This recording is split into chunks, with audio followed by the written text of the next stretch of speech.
Fala galera, bom dia, boa tarde, boa noite, como vocês estão? Meu nome é Davi Martins e vamos dar continuidade aí às aulas de monitoria que nós temos feito.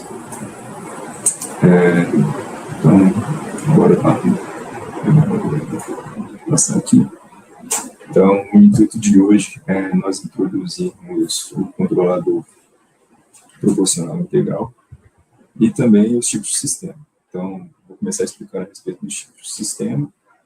E na aula passada nós vimos que, trabalhando apenas com o controlador proporcional, sempre vai gerar um erro residual quando o nosso tempo tendeu ao infinito, né? Então, o nosso sistema ele vai estabilizar, mas ele vai estabilizar com um erro que vai ser pequeno e, por isso, não vai ser suficiente para gerar um sinal capaz de diminuir esse erro que foi estabilizado, né? Mas aí a gente vai ver que a gente tem uma ferramenta que é o controlador proporcional mais integral, e essa ação integral do controlador ela vai ser suficiente para zerar o nosso erro estacionário, isso tratando de uma entrada integral, tá? Então, aqui está explicando o que eu falei, né, por que existe o erro, é que mesmo na malha fechada, os sistemas eles estabilizam sem atingir exatamente a referência, né? Eles geram um erro residual. Então, o que vai determinar se o nosso erro final ele for zero ou não for zero, né? Vai ser a entrada por cada tipo de entrada que a gente está trabalhando, se for uma entrada integral, rampa ou parábola, o tipo do sistema e a presença de integradores. Então, a gente está sempre trabalhando aqui com a entrada integral unitária, né? Mas existem vários tipos de integral, vários tipos de entrada. Existe o impulso unitário, que ela é a derivada da entrada integral, que é só a integral, ela vai e faz assim, continua, né? O impulso só faz um impulso mesmo, né? Existe a rampa, que é justamente a integral da entrada integral. Então, se a integral é uma onda quadrada, né? Ela sobe de uma vez, a entrada ela vai subir uma rampa mesmo, ou uma parábola, que aí já é uma função senoidal. Eu vou tentar trazer aqui a explicação tanto da entrada integral quanto da rampa. A entrada parábola já é bem mais complexa e não sei se nessas aulas de monitoria aqui vai ser relevante para a gente estudar isso. Talvez em alguma aula extra eu busque explicar um pouco, mas eu vi que no livro do Gato ele busca explicar tanto assim, porque acaba que fica complexo demais para a gente analisar matematicamente, né? Então, bora passar aqui para o próximo slide. No próximo slide, a gente está vendo o que são os tipos de sistema. Então, o tipo de sistema. O tipo de sistema ele é definido pelo número de integradores puro na função de transferência de malha aberta. Então, o que isso significa? Quando a gente vai analisar ali a função de transferência de malha aberta do nosso sistema, não necessariamente é só do sistema, tá? Pode ter um controlador ali, mas a gente não está analisando a função de transferência total, a gente só está analisando aquilo que vai direto. Assim. Então, aqui eu coloquei G de S e H de S, onde o G de S ele representa todo o nosso campo direto, e o H de S é aquilo que você está medindo a sua saída, mas a gente ainda não está comparando a saída com a entrada, gerando erro, etc, etc. Por isso, pessoal, G de S e H de S, e ele vai gerar uma função desse tipo aqui, a depender do tipo do sistema dele. Então, se esse denominador aqui não é sistema, ele vai justamente explicar para a gente qual que é o tipo de sistema, se ele é de primeira ordem, não é ordem, mas tipo 1, tipo 2, ou maior. E isso é diferente da ordem de sistema, porque o tipo ele fala sobre a quantidade de polos na origem, e não o maior expoente do denominador. Então, a gente pode ter uma função de segunda ordem, com que o denominador lá vai ser S ao quadrado, 2 ômega n zeta, né? S, mais ômega n ao quadrado, mas a gente não vai necessariamente ter uma função de tipo 2, por exemplo, porque a quantidade de polos na origem não serão 2 polos, tá?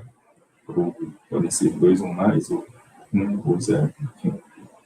Isso vai depender de como o sistema está trabalhando, qual que é o seu controlador, e etc.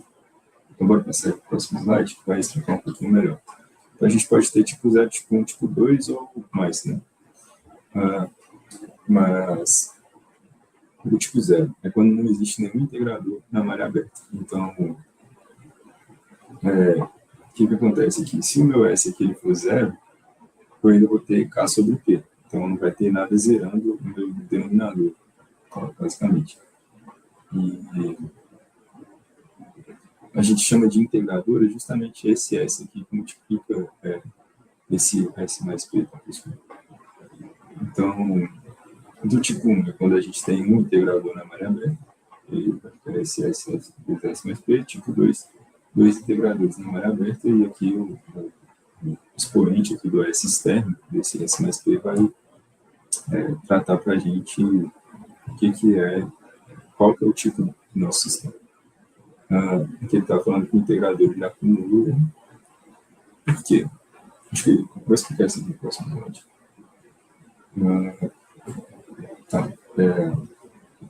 O tipo ele vai definir a capacidade de rastreamento para cada tipo de entrada em regime permanente. O que isso significa? Quando a gente vai analisar lá, as nossas entradas elas vão gerar um certo comportamento no nosso sistema. Então, se eu tenho uma entrada de degrau unitário, para um sistema de tipo 0, ele gera um erro finito. Agora, se é uma rampa e uma parábola, o erro é infinito. Lá na frente eu vou mostrar por quê. E quando eu tenho um sistema do tipo 1, o meu erro para uma entrada de degrau é 0, o meu erro para uma entrada rampa é um erro finito. Já para uma parábola é um erro finito, e para o tipo 2, como vocês estão vendo, tanto no degrau quanto na rampa o erro é 0, e a parábola o erro é finito. O livro do Ogata explica isso muito bem, deixa eu ver se eu consigo fazer. Então,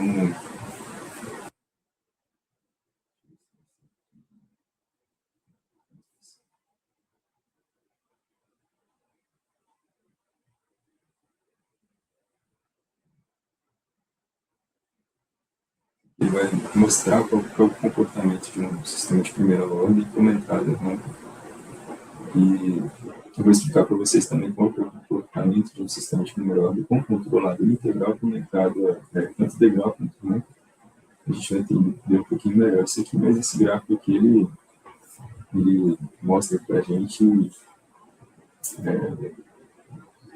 como é que fica o nosso erro, né? Então aqui vai ser gerado um erro de estado permanente entre a minha rampa e a minha saída. Então, ao mesmo tempo que a rampa está crescendo, a minha saída está crescendo, mas o erro vai ser infinito, porque o tempo pode passar o tempo que for, que vai permanecer esse acúmulo de erro, por assim dizer, entre a rampa e o meu sinal. E esse erro é justamente a nossa constante de tempo tal, tá? Se quiserem entender um pouquinho mais sobre isso aqui, lá o livro do HT explica isso muito bem. Mas eu vou explicar justamente nas nossas aplicações, né, que é controlado proporcional integral derivativo. Eu vou entrar um pouquinho mais a fundo nisso nessa aula ainda, mas não pretendo explicar tanto só para o sistema de primeira ordem de ordem. Enfim, vamos na continuidade.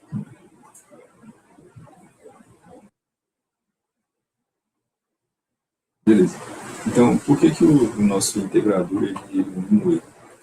Quando a gente para pensar o que é uma integral, né? A integral ela acumula um certo valor em um determinado período de tempo. Então, enquanto houver algum erro residual ali na minha saída, vai existir uma ação integral tentando reduzir esse erro. Ele vai ver que, mesmo que o erro ele seja pequeno, em um certo período de tempo, esse erro ele vai se acumular. E é justamente esse acúmulo desse erro que vai gerar um sobressinal, um sinal que ele vai complementar a ação proporcional do controlador para zerar o erro final. Então, basicamente isso aí. E como é que funciona, né, o nosso controlador proporcional integral? Ele adiciona na saída, depois do nosso controlador, uma parcela de ação integradora, né? Então, ele vai analisar um valor KI, né? Você vai setar esse valor KI, que é a porcentagem ou a parcela integral do nosso controlador, que vai ser multiplicado pelo acúmulo de erro no tempo. Quando a gente transforma em Laplace, né, a gente sabe que uma integral transformada em Laplace, ela basicamente você divide sobre essa, né? Então vai ficar KI sobre essa, no final das contas, aí, quando a gente traz para o domínio da frequência. E quando a gente trabalha com tempo integral, imagino que você já deve ter visto, o resultado do nosso controlador é Kp vezes 1 mais 1 sobre TIS. E eu vou mostrar para vocês de onde que vem isso. Mas eu acho que no próximo slide aqui está falando um pouco mais sobre o que significa o tempo integral. O tempo integral ele vai definir a intensidade da ação integral em relação à ação proporcional. Então, ele basicamente compara o quão relativo, né, o quão próximo de Kp o nosso KI está. Então, se meu TI ele for maior do que 1, significa que a minha ação integral ela tem uma parcela maior do que a minha ação proporcional. E se... perdão, ao contrário, gente. Então, se o meu KI ele for maior do que 1, significa que a minha parcela integral ela tem uma ação menor do que a ação proporcional. E se o meu TI ele é menor, significa que o meu KI né, ele é maior do que o meu KP, né, que é KP sobre KI. E o TI ele justamente controla a velocidade da correção integral. Então, quanto menor for o tempo, maior vai ser a minha correção integral. Só que um TI muito alto também, você corrigir muito rápido também, você também pode gerar aí uma oscilação maior no seu sistema, então você vai estar aumentando seu overshoot. Se você deixa ele muito alto, você tem uma acomodação mais lenta do seu sistema, por exemplo. Então, nem sempre é bom a gente usar os dois sistemas, né? A gente tem que encontrar algo ali no meio que possa satisfazer o nosso sistema, mas isso vai da maneira como você está projetando o seu sistema. Então, isso vai depender de você projetar e existem algumas estratégias para a gente definir o nosso TI, né? Então, que eu vou explicar também um pouco mais à frente, tá? Então, eu vou mostrar a gente vem aquela fórmula lá do controlador para a gente fixar a nossa memória. Então, meu C,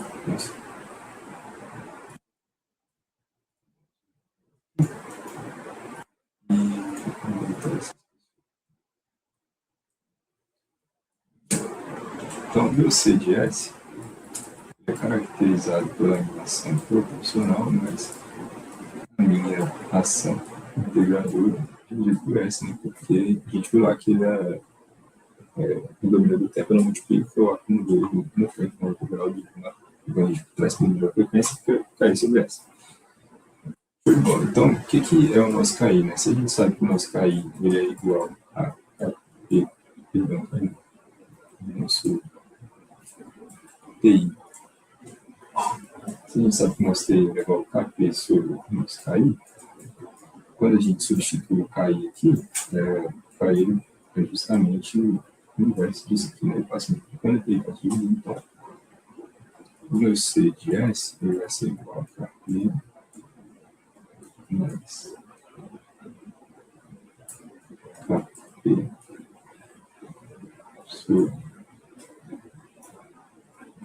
TI vezes S.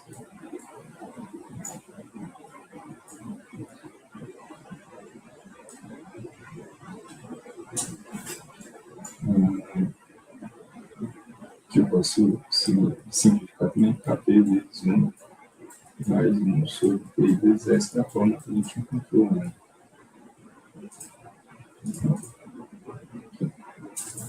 Então, daqui que vem essa fórmula, tem que conseguir parte deles. Vou continuar nossa apresentação. Então, quando a gente aplica o nosso PI, o nosso PI, né, nosso controlador proporcional integral na plota de primeira ordem, a gente consegue zerar o nosso erro na entrada de grau unitário. E a gente faz com que o nosso erro na rampa unitária ele se torne um erro finito, né, com um valor lá que a gente vai ver. E muitas vezes a gente pode trabalhar e estabelecer com esse valor também. Mas quando a gente está, como a nossa referência, né, justamente o set point que a gente está trabalhando, é muito difícil a gente trabalhar com uma entrada rampa infinita, né, porque, por exemplo, se é uma aceleração, você está enviando ali uma velocidade que ela vai subir em rampa, né, às vezes você, tipo assim, você calcula lá como que vai ser a sua aceleração, o seu próprio controlador envia seu set point de velocidade em forma de rampa até ele estabilizar um momento. Então, ele inicia como rampa e depois ele se estabiliza ali com o degrau unitário, então em algum momento seu erro vai estabilizar. É muito difícil você trabalhar com um sinal que ele vai ser uma rampa infinita, né? Porque, tipo assim, é como se seu motor estivesse acelerando infinitamente, né? Então, em algum momento, ou o seu motor ele vai queimar, ou alguma coisa vai acontecer no seu sistema. Então, é difícil a gente trabalhar com ele infinito, né? Uma entrada de rampa infinita, por exemplo.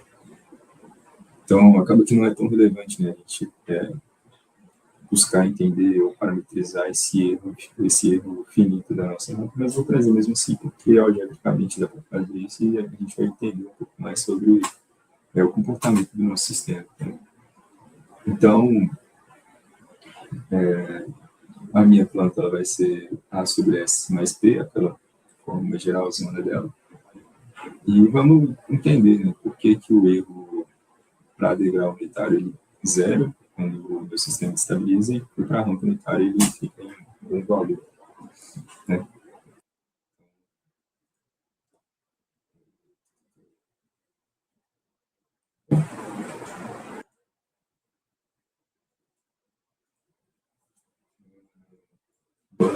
Então, a gente viu na nossa aula anterior, pessoal, que o meu P de S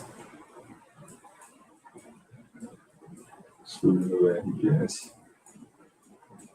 é igual a 1 sobre 1 mais o C vezes o G, ou seja, mas aqui a gente vai tratar com representação unitária para simplificar os nossos cálculos. 1 mais CG. E onde o meu G aqui é A sobre S mais P, e o meu C, deixa eu ver, será que eu trato com TI ou KI? Uma das contas resume mesmo, mas vamos tratar com KI inicialmente e depois a gente trata com TI, né, quando a gente pode fazer a análise da né? Ou seja, vai ser igual a KP mais KI sobre S ou KP S mais KI dividido por S. Tá? Então, no que vai resultar o meu IP de S sobre R de S. Vai resultar aqui 1 sobre 1 mais A sobre S mais P multiplicado por KPS mais KI sobre S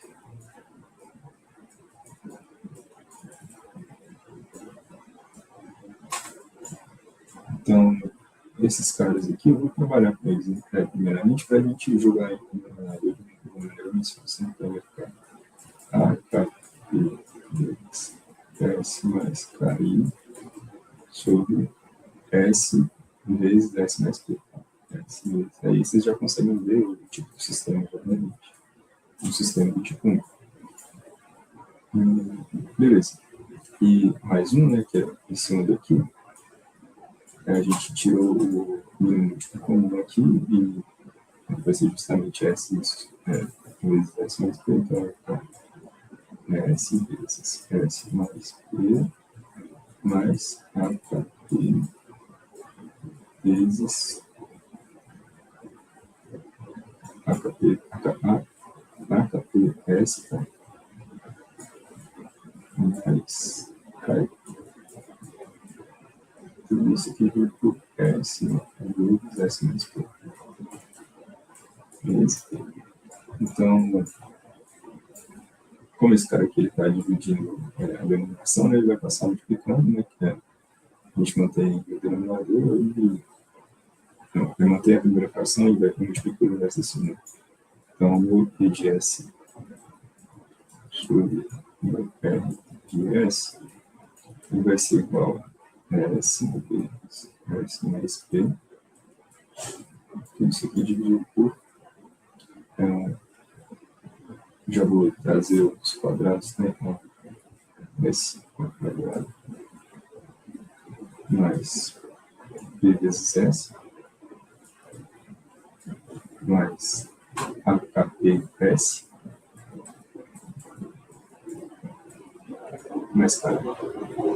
Então, simplificando aqui, né, esse S a gente vai chegar aqui S vezes S mais P dividido por S ao quadrado mais parênteses P mais AKP KP orgânico funcional multiplicado por S.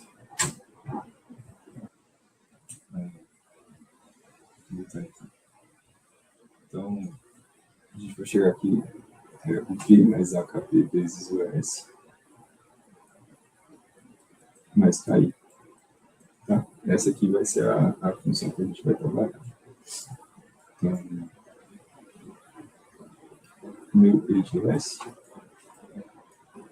igual a isso tudo aqui, né? Vou só escrever o número aqui, gente. S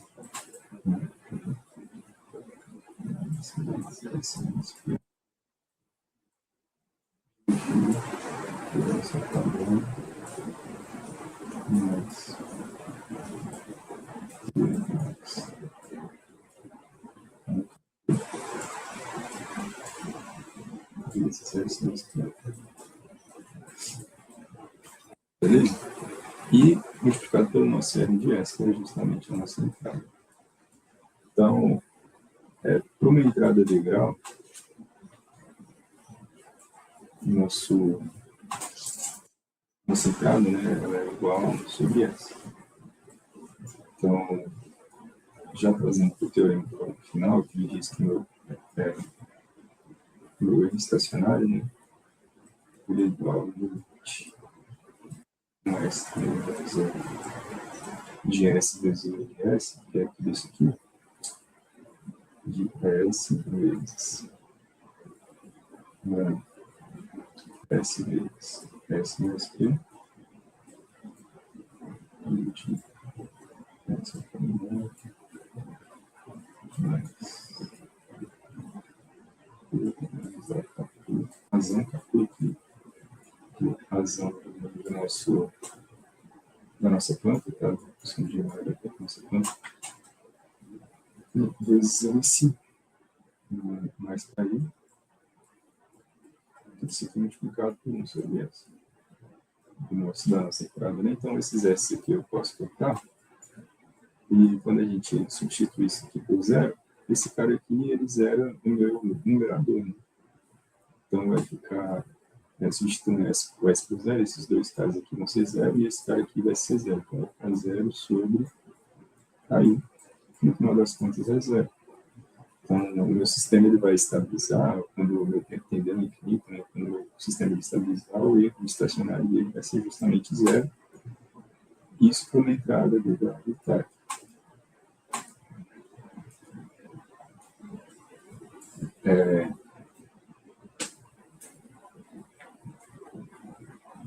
Beleza, pessoal? Então,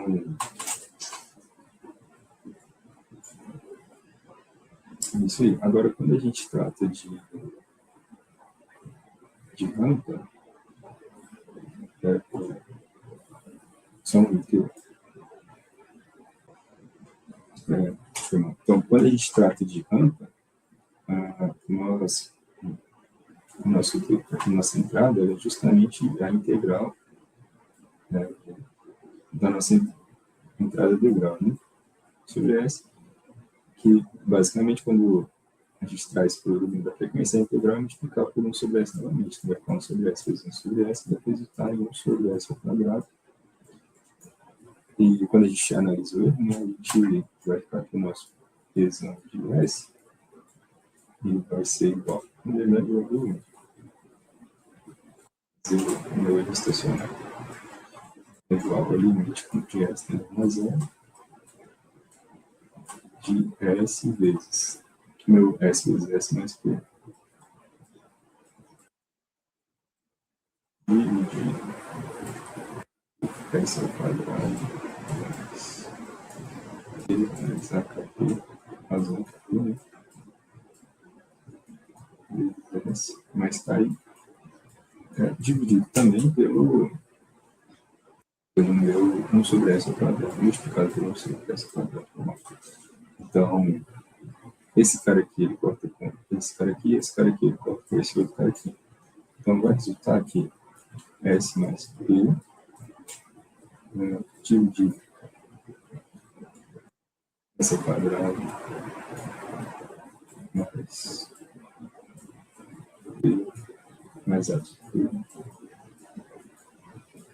vezes S mais K. E como o S tende a zero, esse cara aqui corta, esse cara aqui também corta, e esse cara aqui também corta. Então, vai resultar em P sobre K. Esse aqui vai ser o meu erro estacionário quando eu minha entrada, entrada de rampa, tá? Então, ele vai resultar assim num erro, mas um erro finito. No caso, se nós estivéssemos fazendo para uma entrada para um sistema de primeira ordem com controlador proporcional, o que acontece? Não iria existir este cara aqui em cima. Então, ia cancelar S com esse ao quadrado aqui, ia ficar 1 sobre S, dividido por tanto aqui, e aqui, nesse caso, meu denominador ia tender a zero. Quando uma divisão tende a zero, né, o denominador tende a zero, ele resulta em infinito. Então, por isso que dá um erro infinito. Então, beleza, então vamos, acho que aqui já deu para entender. Então vamos voltar aqui para os nossos slides, que a gente vai ter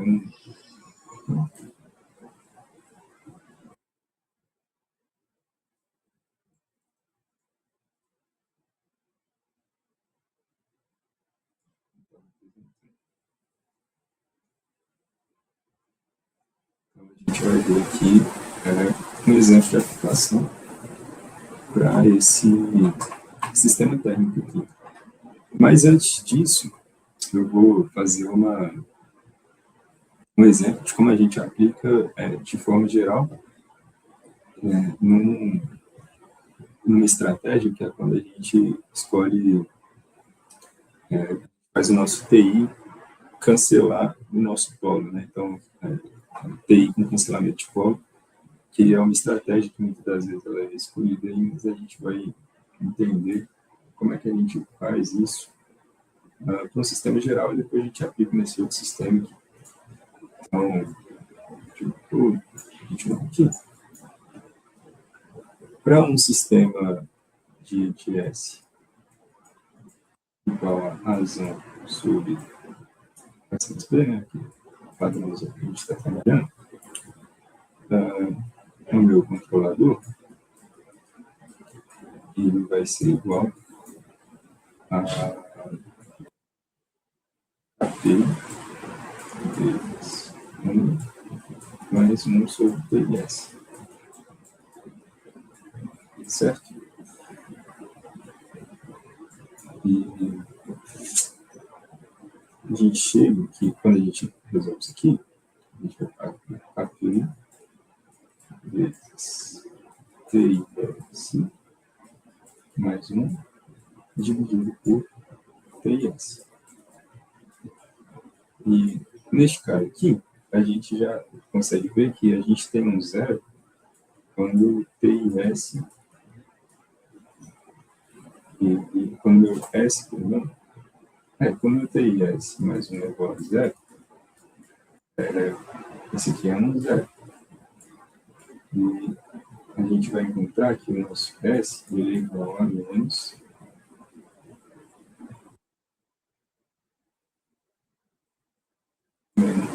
sobre TI, que 1 passa para sobre K1, né? Para menos 1.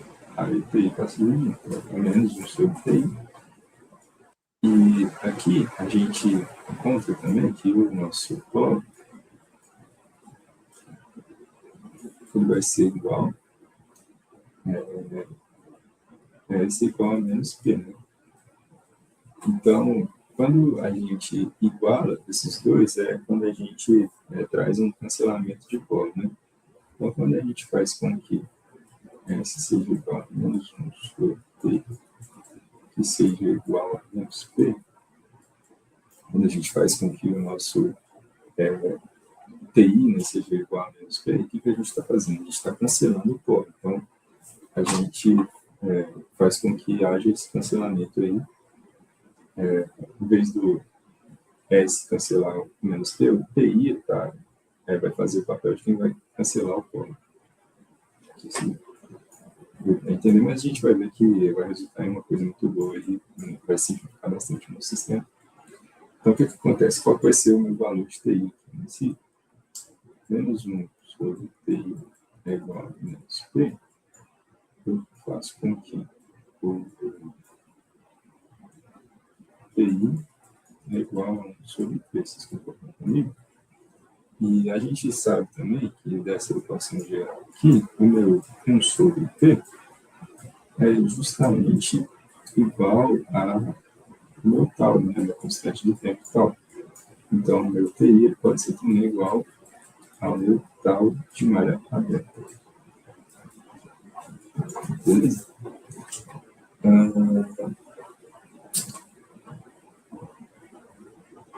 Show de bola. Então, o meu C vezes G, no final das contas, ele vai resultar aqui.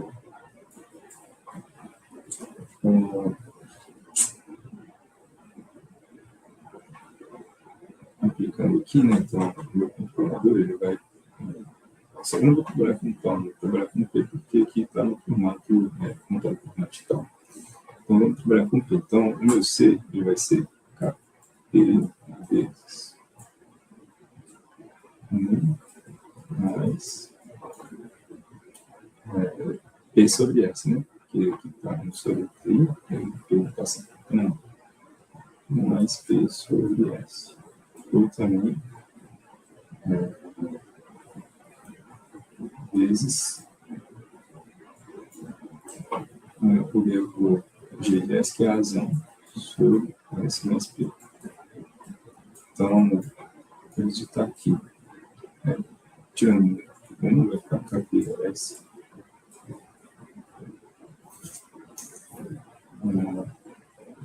mais KP, não, coisa diferente, KP vezes S mais P dividido por S vezes razão sobre S mais P. Esses dois caras aqui eles vão se cancelar. E eu vou botar aqui a minha função de transferência de malha aberta, né, que é esse cara aqui, ó, C vezes G, meu ramo direto. Ele vai resultar em KTA sobre S. Beleza? E quando a gente traz isso para a nossa função de transferência de marca-chave, a gente sabe que é justamente esse cara aqui, né? KTA, relação direta, sobre S dividido por 1, mais KTA sobre S, né? Porque a gente está trabalhando com a alimentação interna. KP vezes A sobre S. Então, vai resultar de um último comum aqui. A gente vai ficar K vezes A sobre S dividido por S mais K vezes A dividido por S também. Se eu multiplico por S sobre S em cima e embaixo, né, eu corto esses dois S aqui. Esse cara corta esse cara aqui, esse cara corta esse cara aqui. Vai ficar K vezes A dividido por S mais K vezes A. E quando a gente traz aqui, né, para aquela forma, para encontrar o tal, né, a gente vai encontrar, a gente divide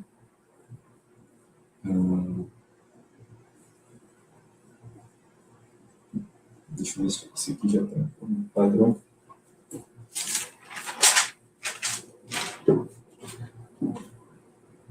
Isso, a gente divide, né, em cima e embaixo por KPA, então a gente vai ficar 1 sobre S sobre KPA mais 1. Então aqui a gente encontra aqui o nosso tal de número fechado, que é quem multiplica o S, né, nesse formato, quando a nossa função for nesse formato aqui. Acho que vocês vão lembrar. Aqui. E quando que estava esse mais 1, que é a parcela que multiplicou S mais 1, a gente consegue obter o nosso tal de malha fechada, e nesse caso aqui vai ser o tal de malha fechada, e vai ser 1 sobre KPA, KP vezes vazão, que ele vem isso aqui. E beleza. Então, tipo assim, a gente simplifica muito, né? O que a gente fez aqui, na verdade? Quando a gente faz com que o nosso tempo integrador, ele cancela com o nosso polo, a gente simplifica a nossa função de transferência de malha fechada e a gente faz com que o nosso tal de malha fechada ele dependa unicamente do nosso KP. Então, a gente consegue parametrizar o nosso tal de malha fechada pensando só no nosso KP. E esse razão aqui, ele depende, ele é uma constante e ele vai vir do nosso sistema que a gente, da nossa planta, né, que a gente está controlando. Então, por isso que é muito boa essa estratégia. Só que, para a gente utilizar ela, a gente precisa ter certeza absoluta de quais são os parâmetros da nossa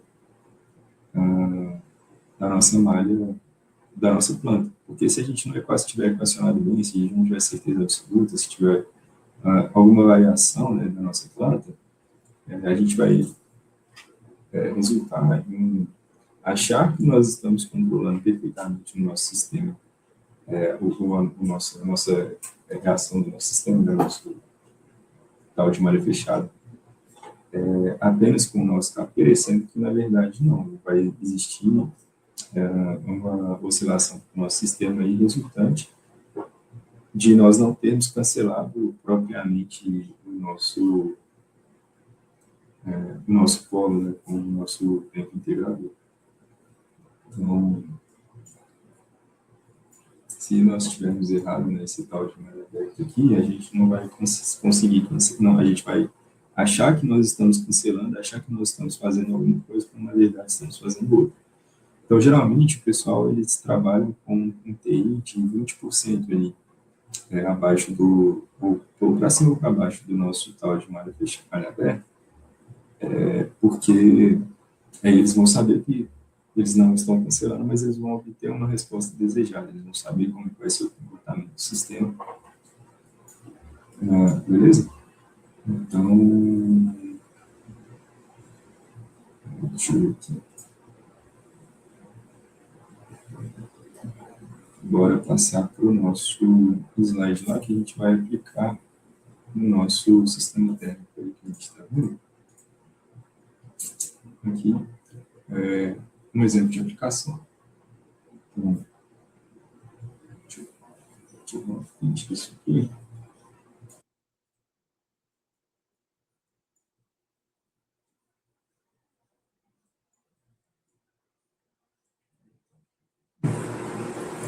Vou trabalhar aqui esse código.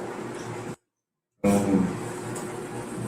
se o meu GPS ele é 100 sobre 150 S mais 1, a gente já consegue tirar alguns parâmetros daqui. Né? A gente tem que o nosso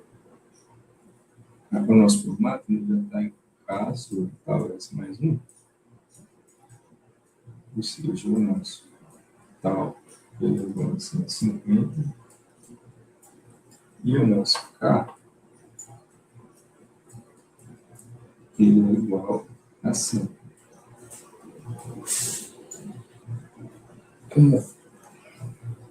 Então, eu chego aqui, o meu K ele é igual a 100 e o meu Azão, o que é o meu Azão? O meu Azão, na verdade, o que é o meu K? O meu K é igual a Azão sobre V. Então, o meu Azão ele é igual a P vezes o meu K. E no caso aqui, o B, a gente está trabalhando com apenas, né? Ele é 1 sobre 150, que ele é o inverso do tal, né? Então, a gente vai resultar que o nosso Azão é 2 sobre 3, que é 100 dividido por 150. Então, beleza. Então, o meu TI ele vai ser justamente 150,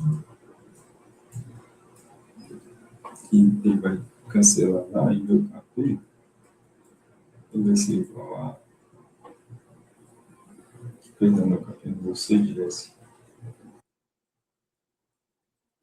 Ele vai ser igual a KP multiplicado por 1 mais 1 sobre 150 S.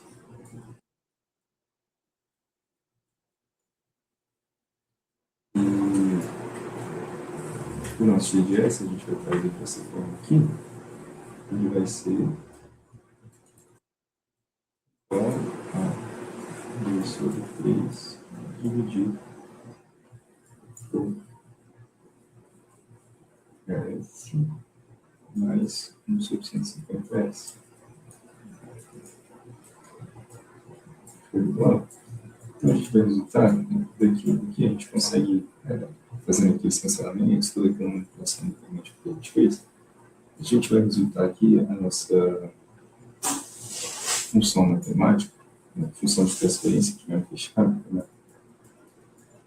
TMF, ela vai ser igual a KT vezes 2 sobre 3 dividido por S mais KT vezes 2 sobre 3 também. Correto? Então, show de bola. O que ele está pedindo aqui? A constante de tempo da planta, né, que é o tal de Margareta, ele vai ser 150, que é o nosso TI. O polo da planta vai ser justamente 150, que é aquilo que a gente vai trabalhar. Não, perdão. O polo da planta é o valor que zero o denominador, que vai ser. Justamente vai ser 150. Né? A gente pega isso aqui daqui, ó. Menos que, então vai ser menos 1 sobre 150, no caso.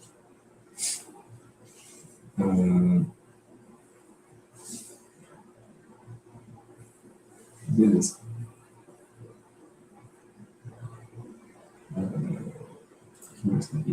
Como escolheu TI, a gente utilizou o nosso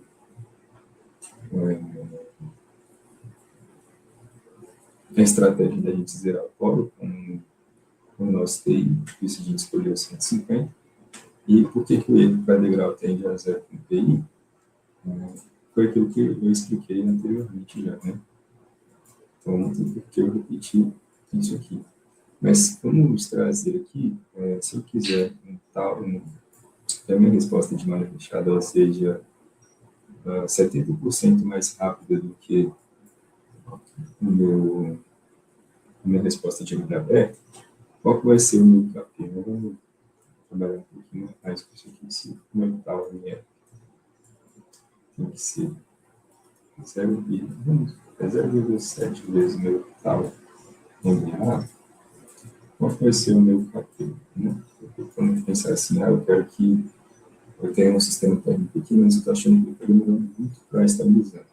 Como é que eu vou fazer que ele estabilize mais rápido? Então, eu justamente vou trabalhando aí com o nosso KP e o nosso KI. Então, se nós estabelecemos que o nosso KI vai zerar o polo da nossa planta, então, o meu tal de malha fechada ele vai depender justamente do meu KP, único e exclusivamente do meu KP. Então, o meu tal que F vai ser igual a 1 sobre KP vezes 2 terços.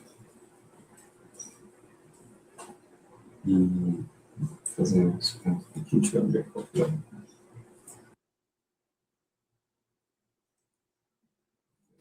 7 vezes 150, 105. Então, e 105. Falamos sobre KP vezes 2 terços.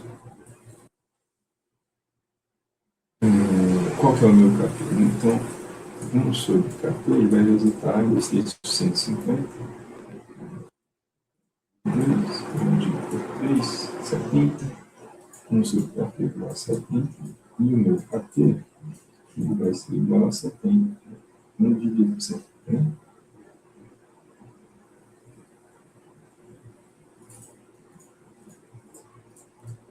É 0,0143.